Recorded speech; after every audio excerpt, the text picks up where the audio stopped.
Every now and again, God gives us an opportunity to be really tested by faith. And about 5 years ago, I was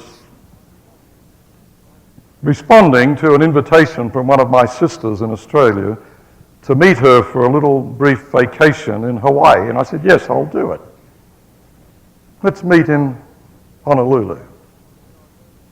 So fortunately, I was able to get there a couple of days earlier than her. This is my youngest sister, and she's kind of exhausting. So I said to myself, a couple of days rest before she arrives will be probably the only rest I'm going to get.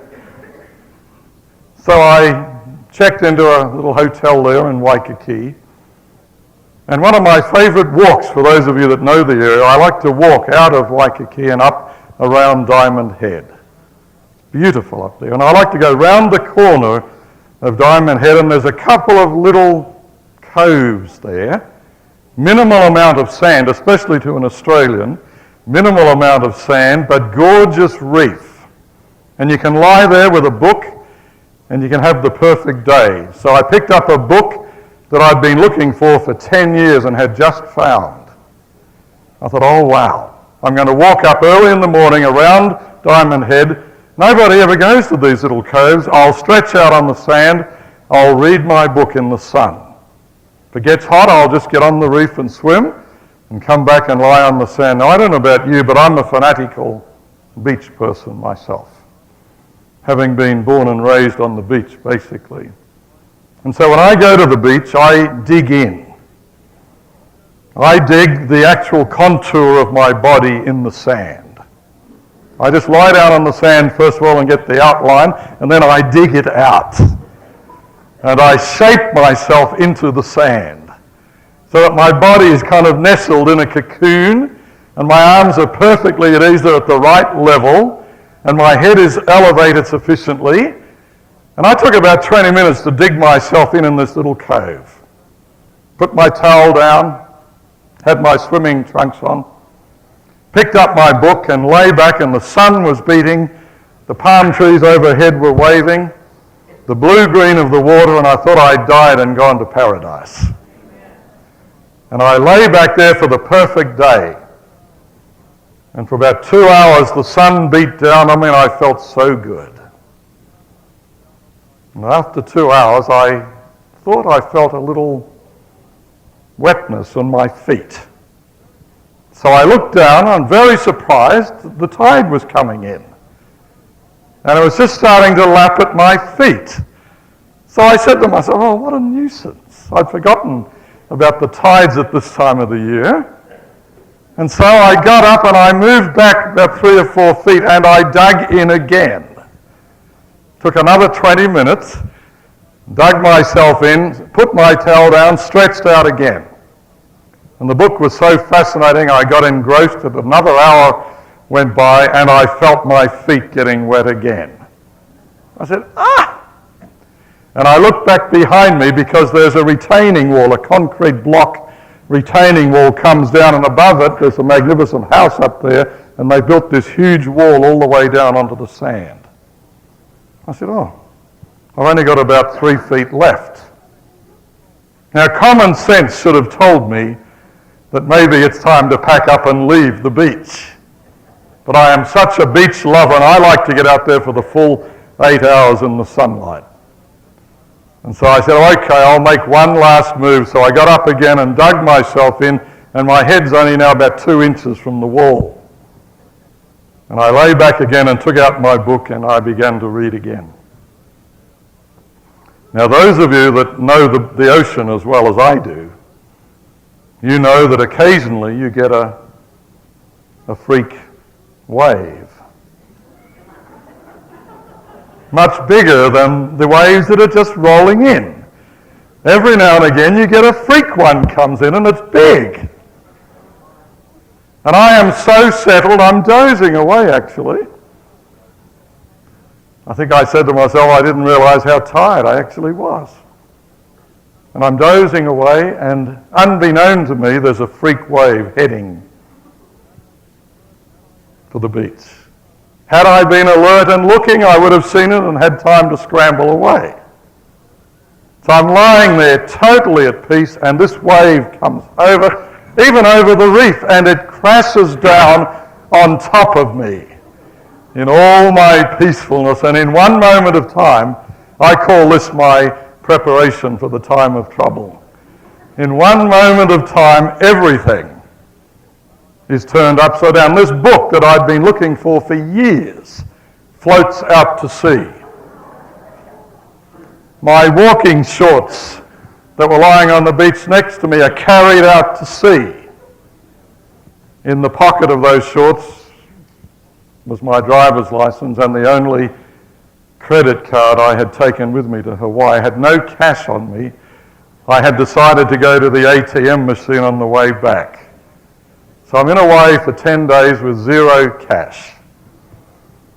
And I was going to rent a car the next day, and now I have no driver's license.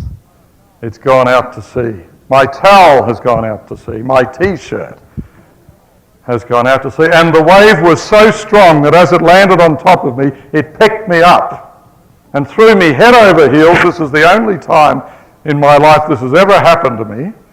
I was picked up and thrown head over heels and thrown down on my back. And unfortunately, the reef there is a little like this. And right where my back landed, a piece of coral was sticking up like this. Luckily, it was rounded, and it hit me, or I hit it right in the middle of my back. Luckily, I appeared to be in one piece. But I put my hand back here and I felt an egg that was eventually, as I stood there, to grow into a football right in the middle of my back. I had the most serious bruise. Anyway, I picked myself up and I stood there and I looked up. And the first word, which I'm sure you would have been tempted to, the first word that came to my mind was, why? Why? I mean, I've actually got a chance to have a whole day without my sister and a peaceful day. Why? And God shut me up so quickly. You know what he said to me? He spoke to my mind and he said, you know, it's not your privilege to question why. It's simply your privilege to respond by faith to whatever circumstances I cause or choose to permit to come your way. So don't get angry with me. Don't get all philosophical and start reasoning why. Simply respond by faith. And I said to God, what are you trying to tell me? He said, well, have you ever considered that how you react to this situation will be strengthening you for, believe me, much greater things to come? I thought, oh. Now, I don't know about you, but I'm a bit stubborn when I get challenged. If you want to see my stubbornness, just challenge me. And God knows that. So a little stubbornness came over me and I said, okay. You're asking for a faith response? I shall give you a faith response. So I walked out. I could hardly walk. I took one step. And I took half a dozen steps and I walked out, so I'm standing in the water on the reef. It's up to about here. I couldn't move. And I looked up in the sky and I said to God, okay, you've challenged me. And for some reason, I am in the mood at the moment to respond to a challenge. I'm physically incapacitated. I've just lost a book that I've looked for years. My shorts are out there with the only credit card I've got on me and my driver's license. In fact, I'm going to have to walk back through the middle of Waikiki in my swimming trunks as it is. So I looked up into the sky and I said to God, I'm not moving from here until you bless me. I'm not letting go of you until you bless me. And God said, well, how could I bless you? I said, well, you could begin by bringing back my shorts. In fact, I feel a bit like Jacob as he wrestled with the angel, but I'm not letting go. I will stand here for hours. In fact, I can't move anyway. So I put my hands up in the air like this. Must have been a great sight if anyone had been looking. And I stood on the reef and I said to God, I'm going to wait here for you to bring my shorts back to me. They'd gone out to sea. And I said, don't ask me to swim, I cannot move. I'll be lucky to walk back. I can't even take a bus, I've got no money, I shall have to walk the mile or two back into town. So I stood there and just waited. 5 minutes went by, 10 minutes went by, I started to sing. I'm praising God. I said, I'm waiting for your blessing. You asked me to respond by faith, and this is one of those moments in my life when I'm actually doing it. Thank you, Lord. And I stood there. 10 minutes, 15 minutes went by. My shorts were black. Several hundred yards out in the ocean, I thought I saw a little black speck. I said to God, hey, this is a big deal to me, but I confess that it's not a big deal to you. You are the master of the wind and the waves. You could, if you choose, put out your little finger and put them in the belt of my shorts and just bring them to me. I believe you can do it. Or you could just go like this and blow them to me. Anyway, as I watched, the black speck started floating on the top of the waves, and I realized it was my shorts. And I said to God, thank you for bringing them to the surface, but quite frankly, it's not good enough. I can't move. I can't even swim at them. I'm a strong swimmer, but I wouldn't dare try and swim with this football thing on my back at the moment. I can't just stand here. You're going to have to bring them within 3 feet of me. That's my faith response. Well, I wish I lived every day of my life like this. This is my faith response. So I stood there. And a wave picked up my shorts and it carried them tantalizingly to about 20 feet away from me. I could just see them out there. I said to God, I'm not moving. You wanted a faith response, here it is. I need to be able to reach out and pick up those shorts. And of course I'd be happy if those 2 cards were in the pocket as well. God said to me, you want it all, don't you? I said, yes, I do. I want it all. So I went, I said, you'll have to bring them closer. A little wind, I believe it was the breath of God.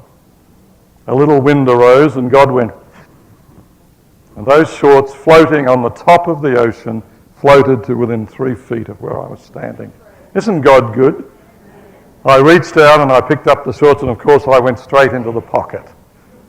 There was only one card in the pocket. It was my driver's license. And I looked up and God said, be content.